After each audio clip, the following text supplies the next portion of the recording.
quantification. And I want to touch on those issues again later on, because for Quine, ontological issues are ultimately to be handled in terms of a theory of quantification.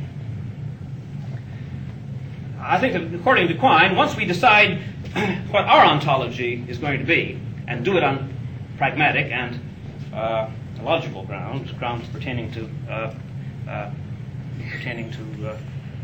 the ability to set up an adequate theory of numbers. Once we determine our own ontology, then we would have a reason, at least, for translating the other fellow's language one way or the other. For example, if we ultimately plump for an ontology of attributes and say that rabbithood is more basic than rabbits, then we would have reason to suppose that when other people learn their language and build up their language, they are also building up a language which is a rabbithood kind of language. And if we decide to have a language in which concreta, like rabbits, are the basic objects, then presumably this would give us some reason for interpreting other languages as similarly having that kind of ontology.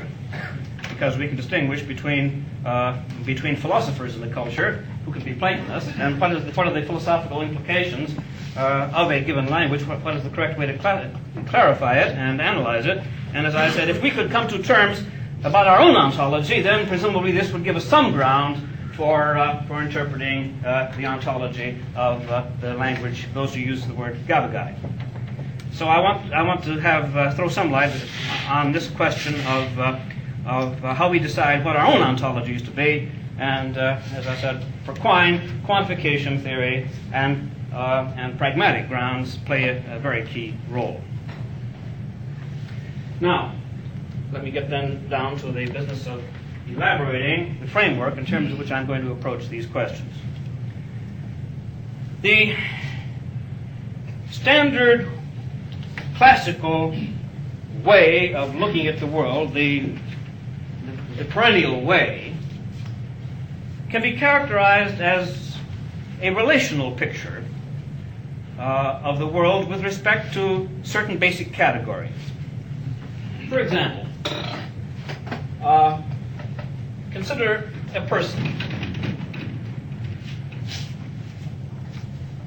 Here we find the contrast between two types of position.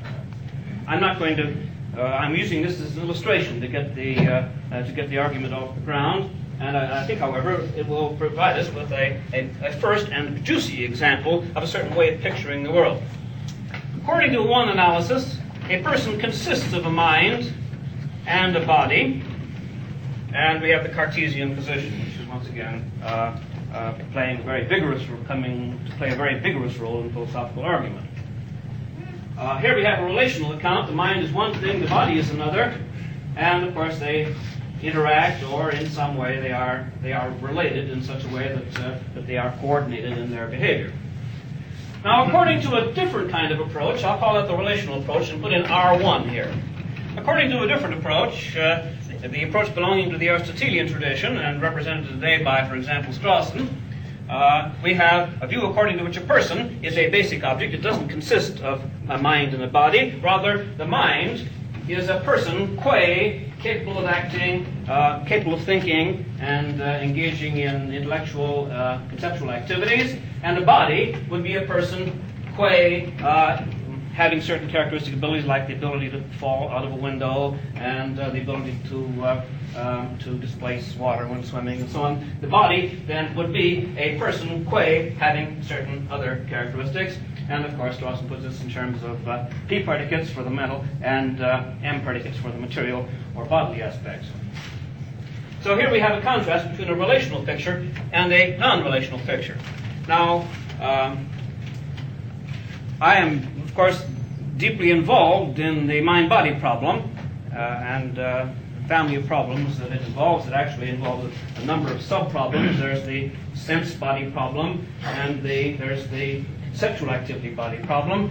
But the most I can hope to do in this course of lectures is to make familiar the strategy I would use in handling it.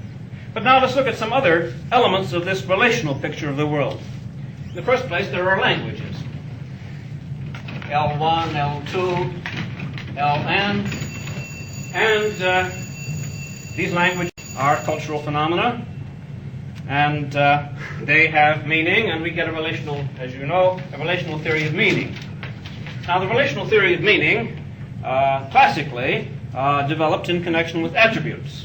And so we had expressions in the language standing for attributes, A1, A2, so on.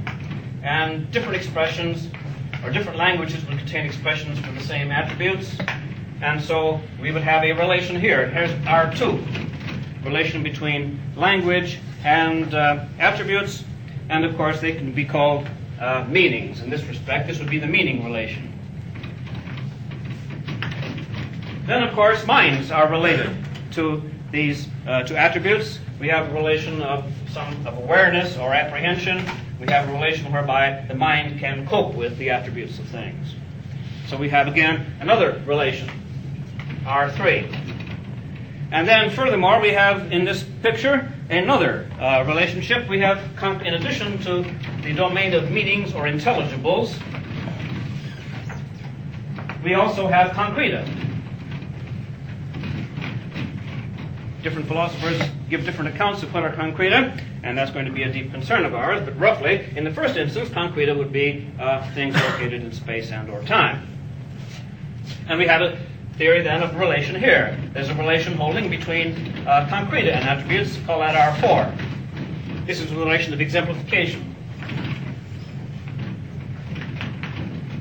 So relation, relation, relation, relation. Now, the domain of intelligibles began, as I said, essentially as a domain of attributes. But as you know, over the years, its inherent Meinongian tendencies led it to include possible individuals, and led it to include states of affairs, propositions, first of all, and then among propositions, those which are states of affairs. And then we have the notion of a fact, which comes in, the domain of facts. And the domain of facts has tended philosophically to sort of hover between the status of being a resident of this domain and being a concretum. As a matter of fact, some philosophers, with respect to concreta, hold what we call object ontologies, and others hold what we call fact ontologies. So facts have tended to hover between the domain of intelligibilia and the domain of concreta, and the problem there obviously is going to be the problem of truth. So that there is a tendency to think of truth as a relation. I mean, there has been traditionally, and you find this, for example, in Chisholm, there's a tendency to take a fact ontology and to think of a proposition as true if it corresponds to a fact. So we would have the correspondence relation, call that R5. One takes facts as concreta, doesn't distinguish clearly between facts and objects, and then has a relation of correspondence between propositions and facts. And here is a relational picture. Now what I wanted to do is to reject all those relations. All of them. Now what is it to reject them? Well, here I'm going to come up with something more than just discountenancing them. I'm going to attempt to come up with an analysis which explains exactly why they're not relations. It's going to countenance them, but point out that they are not relations, and this is essentially going to hinge on the difference between logical constants and predicates.